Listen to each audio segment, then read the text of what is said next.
friends since they were 7. But prosecutors say a Rutherford County man was so high on drugs, he shot and killed his friend in cold blood. As News 2's Larry Flowers reports in tonight's top story, neither the suspect nor the state wanted to take their chances going to trial.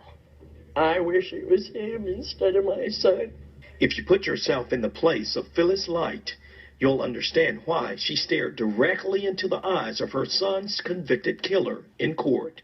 I just locked my eyes with him, and I saw him look at me, and he knows. Knowing Justin Odom and her son, Charles Light, were good friends who grew up together. I know you're not supposed to hate anybody, but that's how I feel about him. It's just hate for him that he took my son. It was revealed in court that Odom had been smoking meth and then walked out of the Emerson Court home and shot him in the head, August 11, 2014. He also shot Wendy Whittemore.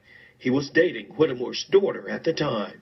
Odom copped a deal with prosecutors, pleading guilty to second-degree murder and aggravated assault. That is worse than any prison sentence. The victim's sister, Jennifer Parker, gave a victim impact statement in court Friday.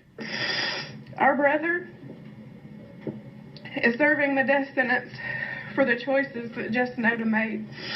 Odom was sentenced to 15 years in jail, minus the time he's already served. The assistant DA says after weighing all the evidence in the case, agreeing to a plea deal was probably the best option.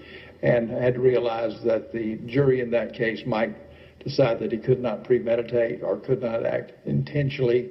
The family agreed to the plea deal because they didn't want to have to relive this tragedy all over again. They are now sending a message to folks who use drugs. It's unfortunate that you commit crimes like this also under the influence of drugs. In Rutherford County, Larry Flowers, News 2.